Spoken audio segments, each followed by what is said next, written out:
રાજકોટમાં સૌરાષ્ટ્ર યુનિવર્સિટીમાં શ્વાનના પ્રવેશને લઈને પ્રતિબંધ, શ્વાનોની ખોરાક આપવા પર પ્રતિબંધ લગાવવામાં આવ્યો છે, જેને માટેના બેનર પણ મૂકવામાં આવ્યા છે. સુપ્રીમ કોર્ટના ચુકાદાને ટાંકીને આ બેનર લગાવવામાં આવ્યા. સૌરાષ્ટ્ર યુનિવર્સિટી અને આસપાસના વિસ્તારોમાં સંખ્યાબંધ શેરી શ્વાન જીવદયા પ્રેમીઓ શ્વાનોને ખોરાક આપતા હોવાથી આ બેનર અહીં લગાવવામાં આવ્યા છે.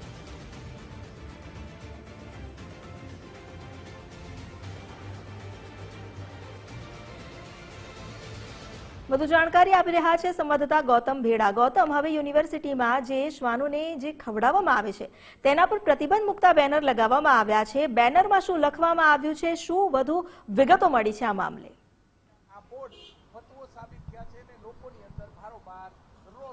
જી ચોક્કસ, ખૂબ જ મોટું આ કેમ્પસ છે સૌરાષ્ટ્ર યુનિવર્સિટીનું ને તેમાં ઘણા બધા રખડતા શ્વાન પણ જોવા મળતા હોય છે. ત્યારે તેને ધ્યાને રાખી અને સૌરાષ્ટ્ર યુનિવર્સિટી દ્વારા આ બોર્ડ લગાવવામાં આવ્યું છે કે જેની અંદર જે સૂચન કરવામાં આવ્યું છે, સૂચના આપવામાં આવી છે કે જે રખડતા જે શ્વાન હોય છે, નિરાશ્રિત શ્વાન હોય છે, તેમને ખાદ્ય પદાર્થો મૂકવા અથવા તેમના માટે પાણીની વ્યવસ્થા કરવી અથવા તો કોઈ પણ રીતે એકત્રિત કરવા કે પ્રોત્સાહિત કરવા માટે અહીંયા પ્રતિબંધ મૂકવામાં આવ્યો છે.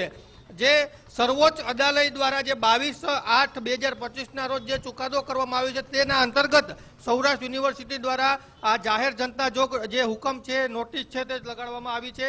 આપણી સાથે અહીંયા જે પશુ પ્રેમીઓ છે તે પણ છે. બેન, આ બોર્ડ લગાવવામાં આવ્યું છે, કઈ રીતના જુઓ છો? બોર્ડ લગાવ્યું છે, કોણે લગાવ્યું છે ખ્યાલ નથી. મૂંગા પ્રાણીઓને હેરાન કરે છે, પરેશાન કરે છે. આવો કાળો તડકો છે, પાણી આપતા નથી, પાણી આપવાની મનાઈ કરી છે, બિસ્કિટ કે કોઈ ભાગ આપવાનો નથી. તો અત્યારે મૂંગા જીવો ક્યાં જાય? અત્યારે ગમે ત્યાં વયા જાય છે. પેટની ભૂખ તો કરવું ને તરસ છીપાવી તો ખરીને ગમે ત્યાં. બીજા બધા પ્રાણી હોય જતા રહે, લૂલા લંગડા, એ પ્રાણી શું કરે? કરડતા હોય એ વાત અલગ છે કે એને આપણે પકડાવી દઈએ. એ સિવાય એની પાછળ બીજા પ્રાણીઓ આ હેરાન થાય છે, કૂતરા બહુ હેરાન થાય છે. અદાલત, સર્વોચ્ચ અદાલતનો આ હુકમ છે ને એના અનુસંધાને સૌરાષ્ટ્ર યુનિવર્સિટી દ્વારા બેનર લગાવવામાં આવ્યું છે. તમે શું માનો છો, જે કરડતા કે કૂતરા હોય તેને આવું પ્રોત્સાહન આપવું જોઈએ, બાકી બધામાં આપવું જોઈએ? બીજાને આપવું જોઈએ. કારણ કે વર્ષોથી અહીંયા જે રહેતા હોય એને બહાર મૂકી આવે તો એ ક્યાં જાય? આપણને ગમે, આપણને બીજે મૂકી આવે તો ગમે, આપણને ભૂખ લાગે તો આપણે બોલી શકીએ, પ્રાણી તો ન બોલી શકે.